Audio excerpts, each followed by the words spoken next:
U.S. President Donald Trump is sending a new blunt message to Iran's remaining leaders. It is too late to talk. Trump signaling that the U.S. and Israeli onslaught won't end anytime soon.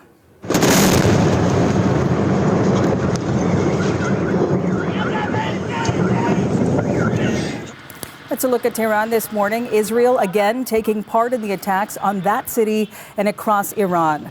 The Israeli military is claiming that another senior Iranian commander has been targeted, but the social media post doesn't name them.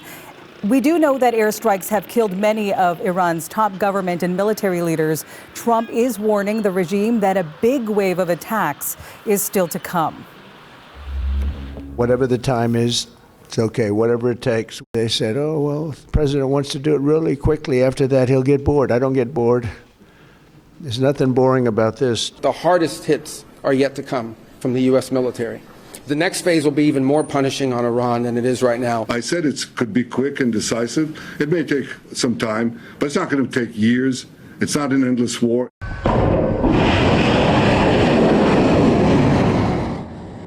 Trump says the U.S. military has the missiles and bombs to keep up the onslaught, adding in a social media post that more high-end weaponry is stockpiled in what he calls outlying countries. As of this morning, Israel escalating its attacks on Hezbollah in Lebanon.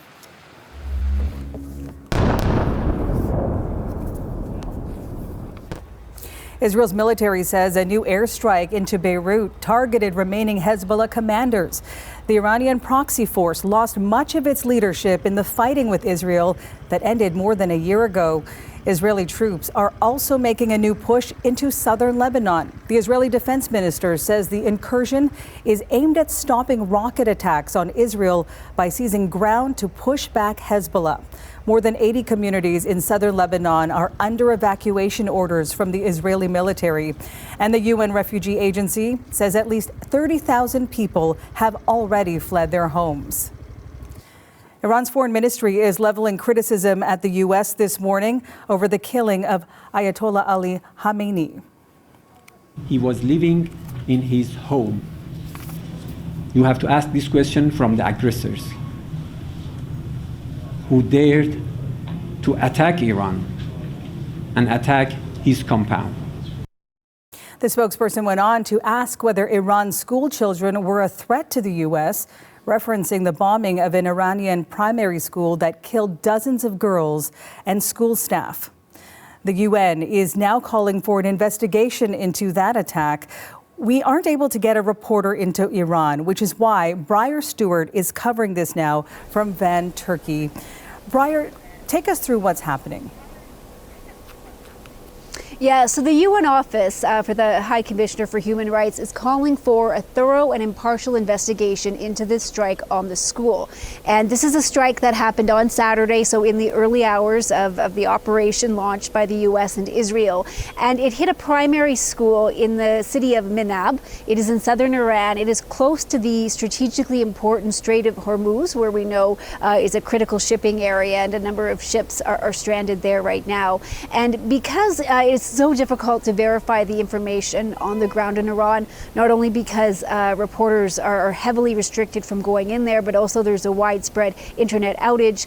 The UN today has really called for an investigation to clarify just exactly what happened and how it could have ended up like this. Take a listen. The High Commissioner calls for a prompt, impartial and thorough investigation into the circumstances of the attack.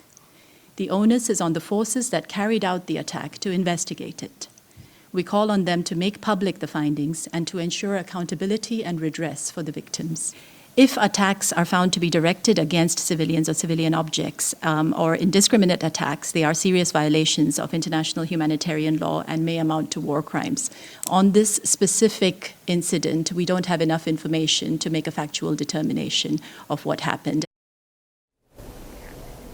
Now, U.S. Secretary of State Marco Rubio has said that they would never deliberately target a school, but little else on the matter. And I can tell you that Iran's state broadcasters have been airing footage all throughout the day of a very large funeral procession in the city to honor the victims.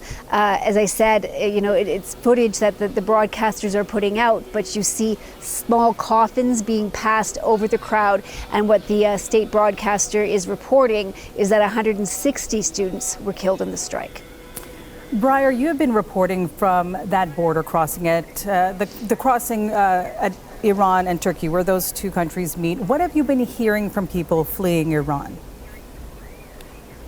Yeah, I've been reporting from the Kapakoi border crossing, which is one of 3 land border crossings between Turkey and Iran. And we did just get in some new numbers from Turkish officials who said that yesterday more than 2,000 people crossed in and out over the border at that specific point. That was higher than the day yesterday. And today we understand from contacts on the border that there's even an increased flow of pedestrians. And so these are people crossing over the land border because, of course, you can't fly in and out of Iran right now.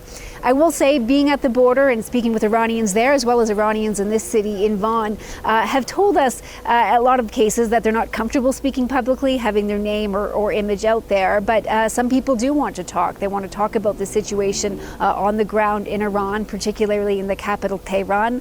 Reuters spoke to a couple of people coming out of the border crossing earlier today. They had connections to Canada. Here's some of those interviews. There is a certain stress in the air, when this kind of stuff happens. Like, obviously people are a little bit scared and they are upset, especially considering that, the bombs are never particularly just for military sites. Like, they bombed a hospital, Ghazi Hospital in Tehran, or there was a school in the south of Iran that they bombed. So these kinds of news tend to scare people a lot more.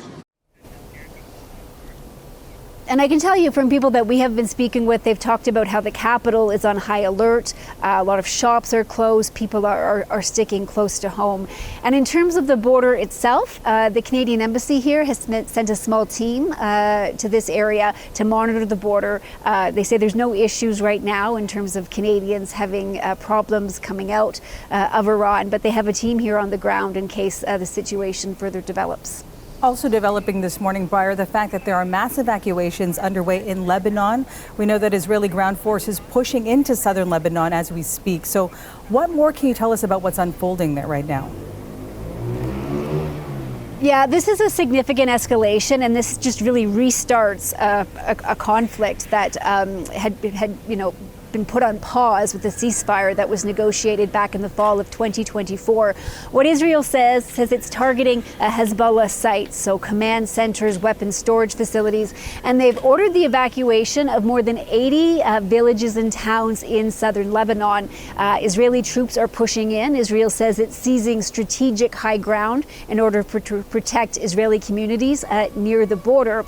At the same time, Israel is also striking the southern suburbs of Beirut, areas where Hezbollah has had a presence. And so this is, a significant escalation and expansion of the conflict. And as has been mentioned, UN officials say around 30,000 residents have been displaced because of this part of the war. And obviously, as these strikes continues, the death toll does rise as well.